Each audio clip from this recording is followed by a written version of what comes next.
PDS group online classes में आपका स्वागत है।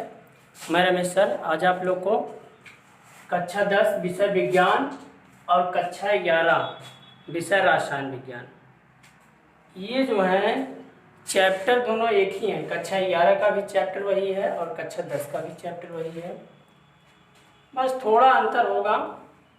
उसमें भी तत्वों का वर्गीकरण तथा गुणधर्मों में आवर्तिता है, इसमें में भी तत्वों का आवर्त वर्गीकरण चैप्टर का नाम है। तो ये जो क्लास चलाया जा रहा है ये आपका 10 का और 11 दोनों के लिए मान्य है, ठीक है।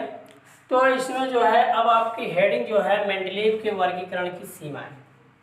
मैंने आपको मेंडलीव के आवर्त नियम के, मेंडलीव के आवर्त सारणी के बारे में बताया था। तो वही चीज़ है आपका क्या, मेंडलीव के वर्गीकरण की सीमाएं। अब मेंडलीव की वर्गीकरण की सीमाएं क्या हैं कि मतलब उन्होंने अपने आवर्त नियम में क्या सीमाएं बांटी थी, तो ये वही चीज़ इसमें वर्णन किया गया है। इनका जो है पहला जो है आपका मेंडलीव के वर्गीकरण की सीमाएं में है, पहला हाइड्रोजन का इलेक्ट्रॉनिक विन्यास, यानी हाइड्रोजन का पहला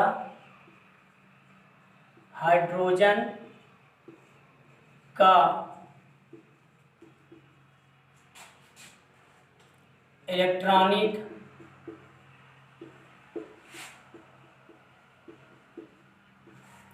विन्यास क्षार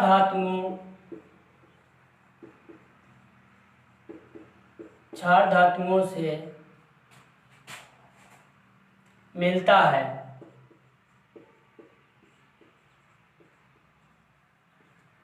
क्षार धातुओं से मिलता है। क्षार धातुएं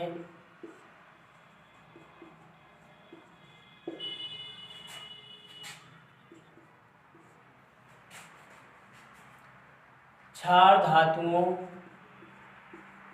की भांति हाइड्रोजन भी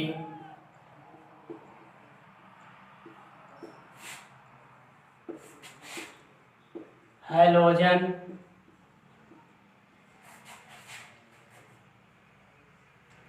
ऑक्सीजन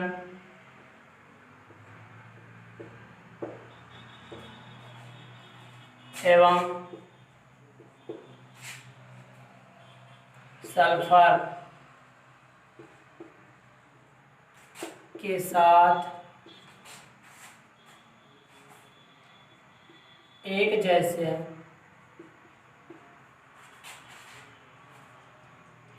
सूत्र वाले यौगिक बनाते हैं। दूसरा नंबर है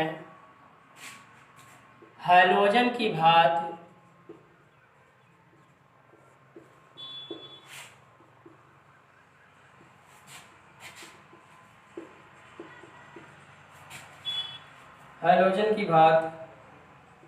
हाइड्रोजन भी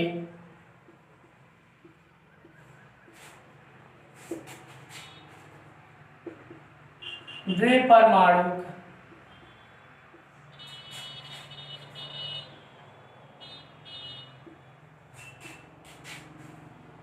अणु के रूप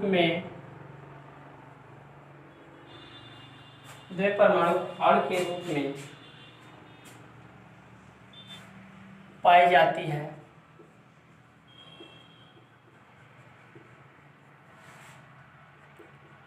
तीसरा नंबर है धातुओं एवं अधातुओं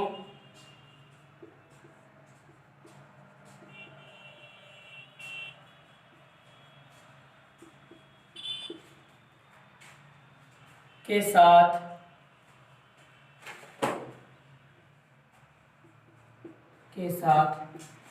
सहसंयोजक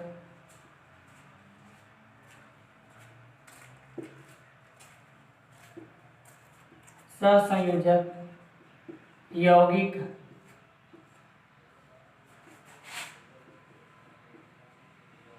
बनाते हैं। यानी क्या है, मेंडलीव के वर्गीकरण की सीमाएं। पहला नंबर है हाइड्रोजन का इलेक्ट्रॉनिक विन्यास क्षार धातुओं से मिलता है।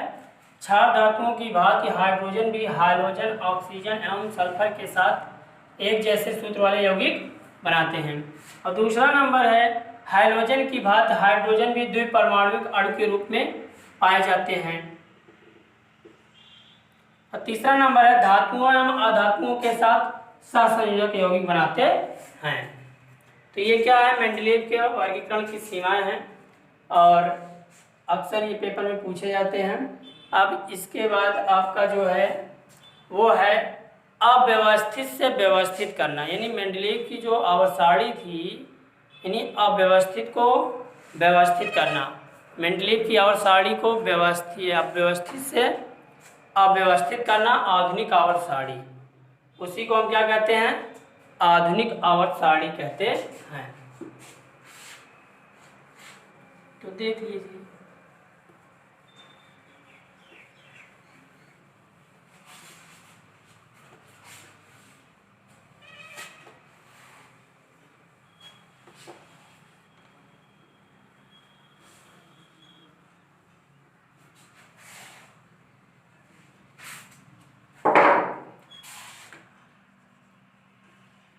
अव्यवस्थित से व्यवस्थित करना, आधुनिक आवर्त सारणी। यानी देखिए जो मेंडलीव की आवर्त सारणी में कमियां थी, मेंडलीव की आवर्त सारणी में कमियां थी, उसको क्या कहते हैं, 1913 ईस्वी में मोजले हेनरी मोजले नामक वैज्ञानिक ने क्या किया था, 1913 में उसको संशोधन किया कि मेंडलीव की जो आवर्त सारणी है वो क्या है, परमाणु भार के आधार पे थी। लेकिन इन्होंने क्या किया, मोजले ने इनका संशोधन करके वो क्या बोला कि जो आवर्त सारणी है वो क्या है, परमाणु क्रमांक के आवर्ती फलन होते हैं। यानी परमाणु क्रमांक के आवर्ती फलन होते हैं, तो उसमें संशोधन करके जब परमाणु क्रमांक के आवर्ती फलन होते हैं तो उस सारणी का नाम क्या रख दिया है, आधुनिक आवर्त सारणी कहते हैं या फिर दीर्घ आवर्त सारणी कहते हैं। तो ये चीज़ क्या है, जब व्यवस्थित से अव्यवस्थित करना उसको आधुनिक आवर्त सारणी, तो उसी को क्या कहा गया, आधुनिक आवर्त सारणी कहा गया है। तो देख लीजिए इसके अंतर्गत क्या आते हैं। सन 1913 में हेनरी मोजले ने बताया कि तत्व के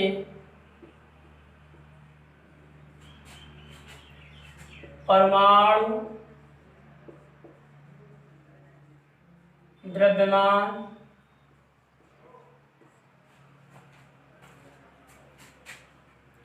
की तुलना में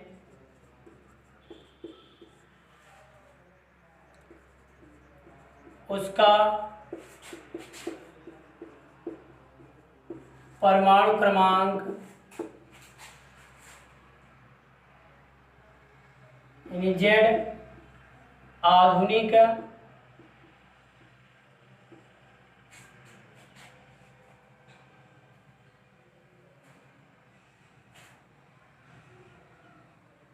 जेड अधिक आधारभूत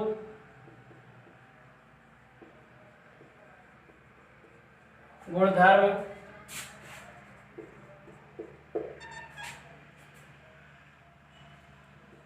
है। तदनुसार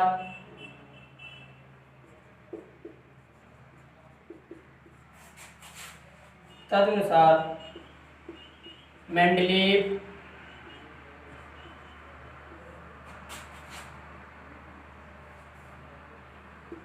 आवर्त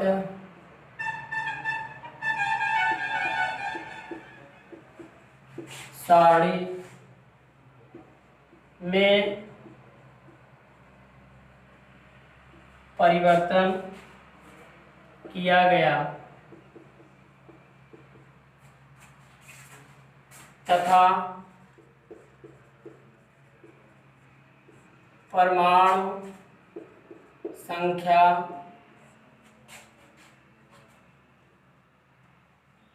को आधुनिक आवर्त सारणी के रूप में स्वीकार किया गया। इस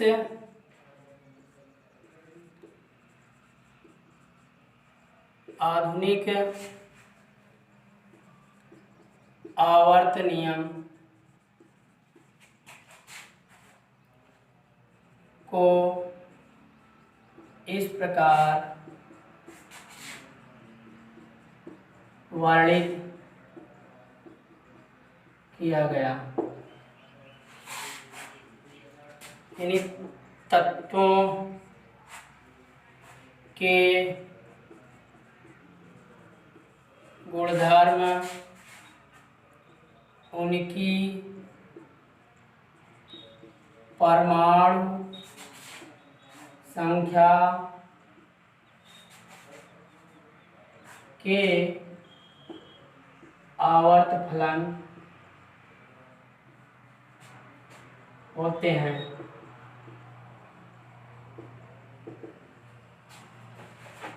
तो देखिए, अब व्यवस्थित से व्यवस्थित करना आधुनिक आवर्त सारणी। तो यानी जो अव्यवस्थित है उसको व्यवस्थित। सन 1913 में हेनरी मोजले ने बताया कि तत्वों के परमाणु द्रव्यमान की तुलना में उसका परमाणु क्रमांक या परमाणु संख्या Z अधिक आधारभूत गुणधर्म है। तदनुसार मेंडलीव आवर्त सारणी में परिवर्तन किया गया तथा परमाणु संख्या को आधुनिक आवर्त सारणी के रूप में स्वीकार किया गया। इस आधुनिक आवर्त नियम को इस प्रकार वर्णित किया गया कि तत्वों के गुणधर्म उनकी परमाणु संख्या के आवर्ती फलन होते हैं। यानी तत्वों के जो गुणधर्म है उनकी परमाणु संख्या इन परमाणु क्रमांक के आवर्ती फलन होते हैं, इसलिए इसे क्या कहा गया, आधुनिक आवर्त सारणी कहा गया। तो ये क्या है, मेंडलीव की आवर्त सारणी में संशोधन करके उसे क्या किया गया, आधुनिक आवर्त सारणी का नाम दिया गया। तो ये चीज है मेंडलीव मोजले नामक वैज्ञानिक ने कहा था। तो ये क्या है, आधुनिक आवर्त सारणी है। ठीक, अब अगली जो हेडिंग है, आधुनिक आवर्त सारणी में तत्वों की स्थिति। आधुनिक आवर्त सारणी में तत्वों की स्थिति क्या है।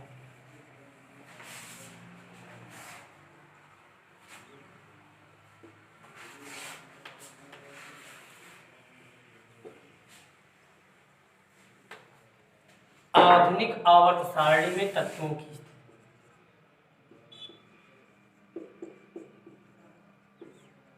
आधुनिक आवर्त सारणी में तत्वों की स्थिति।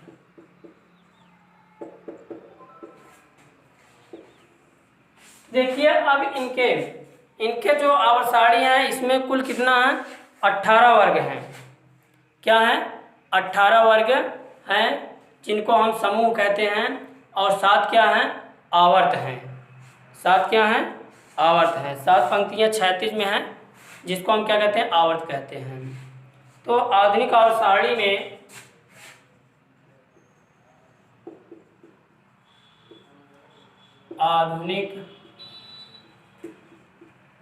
आवर्त सारणी में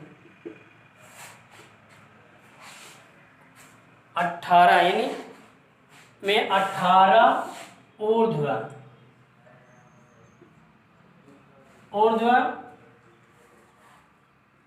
स्तंभ हैं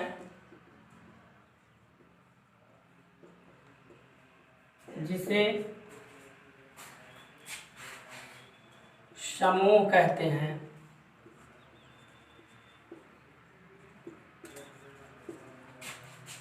और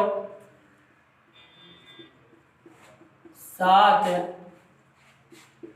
क्षैतिज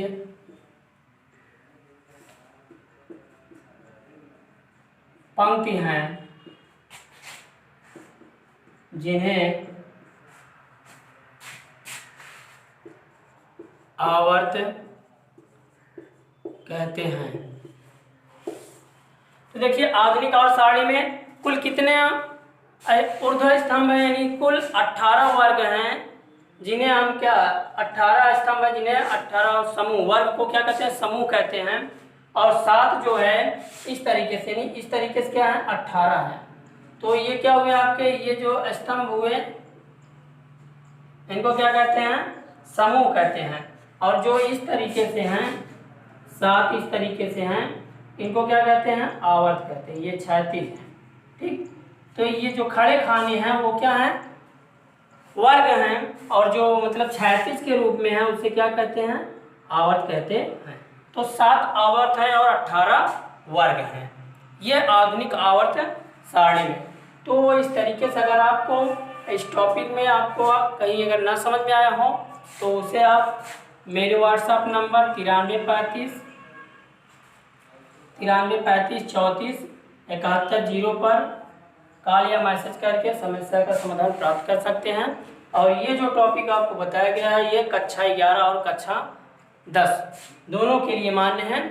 तो इसी के साथ आपकी टॉपिक समाप्त होती है। धन्यवाद। सब्सक्राइब कीजिए हमारे चैनल को और बेल दबाना ना भूलें ताकि अगले वीडियो का नोटिफिकेशन आपको आसानी से मिल सके।